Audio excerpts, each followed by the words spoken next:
acendo a menorá, giro o peão e como frituras. Sim, falo do Festival das Luzes. Hanukkah é mais do que latkes e gelt. E se eu dissesse que a história de Hanukkah tem mais intrigas e violência que Game of Thrones? Impossível? Tem de tudo. Um grupo de rebeldes e fanáticos, um império poderoso, uma guerra civil e um vilão realmente terrível. Qual é a verdadeira história de Hanukkah? E por que uma rebelião de 2000 anos ainda importa hoje?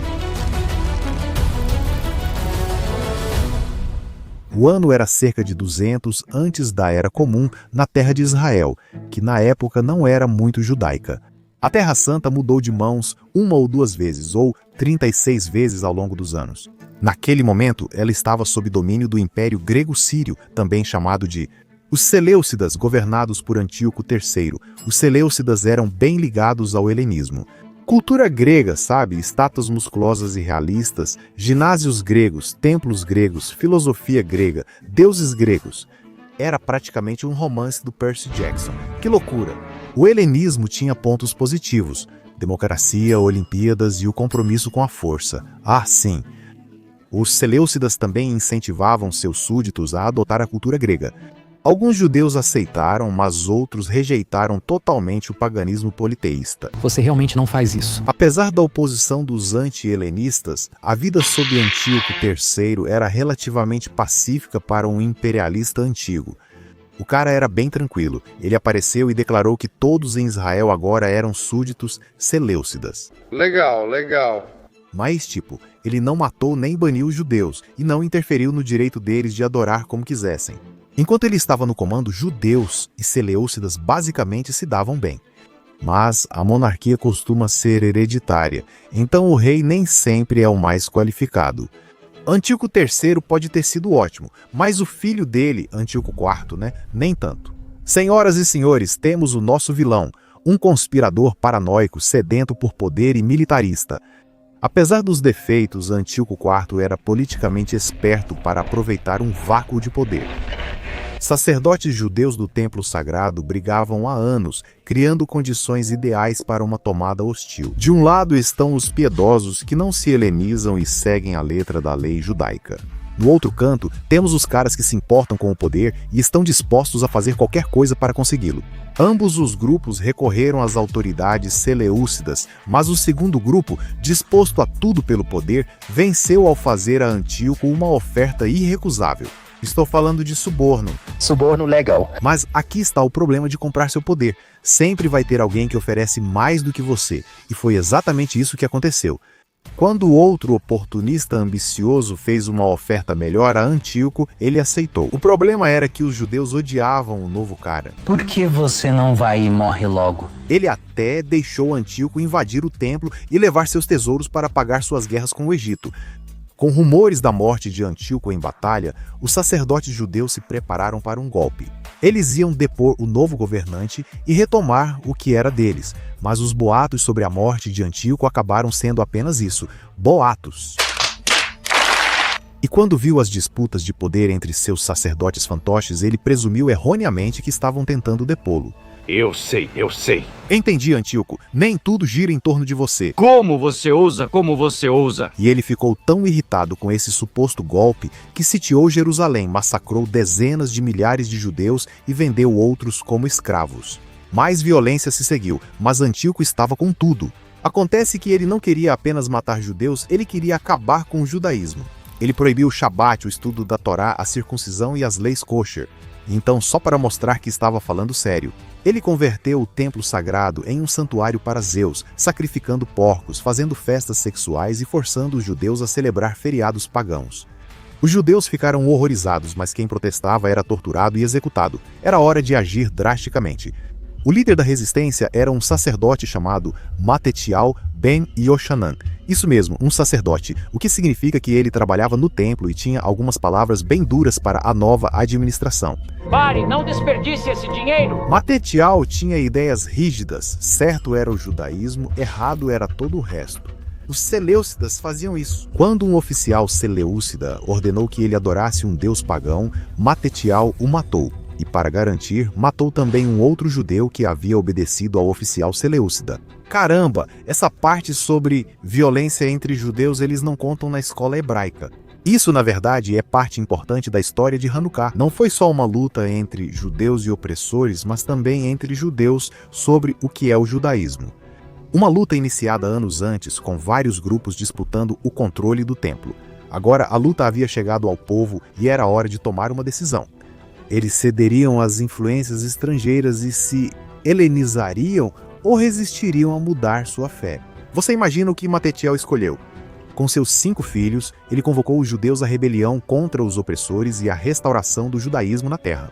Não o judaísmo helenizado e suas influências pagãs, mas o original. Sem os altares para Zeus e os ginásios, Matetiel começou destruindo todos os símbolos do helenismo que ele podia encontrar. Altares, ídolos, estátuas, edifícios. Após sua morte, seu filho Yehudá intensificou a rebelião, já tendo destruído os símbolos do helenismo. Era hora de enfrentar a fonte do problema, o Império Seleucida. Yehudá, assim como o pai, era um verdadeiro crente, por isso não se importava com sua pouca força. O inimigo tinha mais soldados e armas melhores, mas os seguidores de Yehudá contavam com uma arma secreta, sua fé inabalável em Deus. Yehudá era feroz. Tanto amigos quanto inimigos reconheciam isso. Chamavam-no de Macabeu, palavra aramaica para martelo, nome também adotado por suas tropas. Os macabeus atacavam com rapidez e força. Não eram muitos, mas conheciam as colinas da Judéia profundamente, então seus ataques relâmpago eram bem-sucedidos.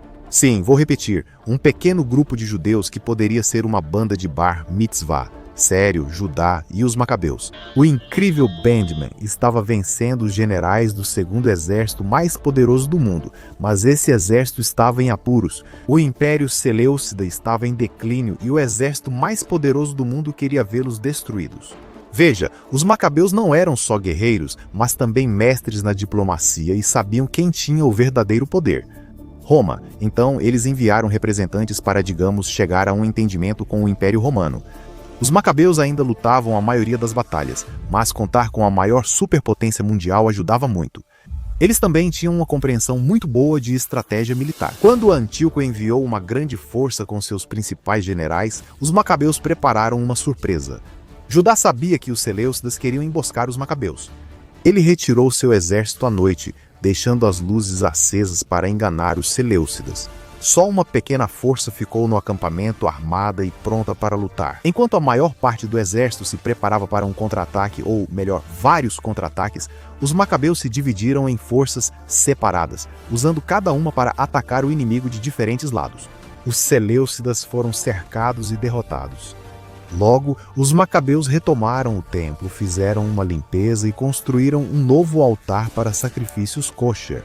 Por fim, acenderam a famosa menorá com o último azeite de oliva restante. Você conhece essa história? Restava tão pouco azeite puro que a menorá deveria queimar por apenas um dia.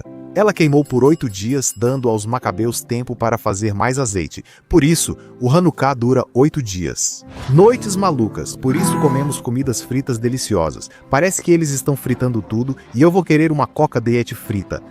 Por que acendemos a Hanukkah? Claro, Dylan, acenda, é nossa homenagem à antiga menorá. Então, final feliz sem pontas soltas, certo? Não exatamente, retomar uma cidade dá muito trabalho. Os macabeus rededicaram o templo, mas ainda havia lutas pela frente. Judá morreu ao tentar tomar o restante de Jerusalém, pois saiu em homenagem ao macabeu original. Levou anos até que os judeus conseguissem expulsar completamente os seleucidas, e a história não termina aí. Lembre-se, essa foi uma guerra em 2 frentes, Macabeus versus Seleucidas e Macabeus versus os helenizadores. Macabeus venciam. Por enquanto, eles deram aos helenizadores 3 opções. 1, parar de ser helenizadores. 2, deixar a Judéia. 3, morrer. Alguns escolheram a opção 1, outros escolheram a opção 2. Acho que poucos escolheram a opção 3. Os macabeus venceram, mas não tiveram um final feliz. Eles expulsaram os seleucidas e criaram uma monarquia, mas seu reinado foi marcado por intensas lutas pelo poder. Sabe quem gostava de lutas de poder? Grandes impérios como Roma, mas isso é outra história. Crianças, vamos parar aqui. Hanukkah não é um feriado simples. Ele celebra eventos trágicos, disputas de poder, opressão religiosa, guerra civil e uma aliança com uma superpotência que depois foge ao controle. Não quero ser o Grinch, ou melhor, o Grinch que roubou o Hanukkah. Porque, no fim das contas, ainda é uma celebração de resiliência, de superar as adversidades, de defender suas crenças. Ao longo da nossa história caótica, o povo judeu buscou força nos guerreiros que lutaram para manter viva sua cultura e venceram, pelo que isso vale. Os macabeus provavelmente ficariam tanto maravilhados quanto horrorizados com seu legado. Os judeus usam macabeu como sinônimo de força, heroísmo e coragem.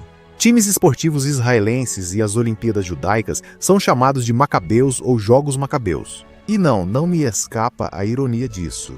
Como os macabeus se sentiriam ao saber que seu feriado virou algo comercial para competir com o Natal? Então, embora eu não viva minha vida como um fanático religioso por volta de 167 a.C., procuro aproveitar os 8 dias do feriado celebrando meu direito de adorar livremente na minha terra natal.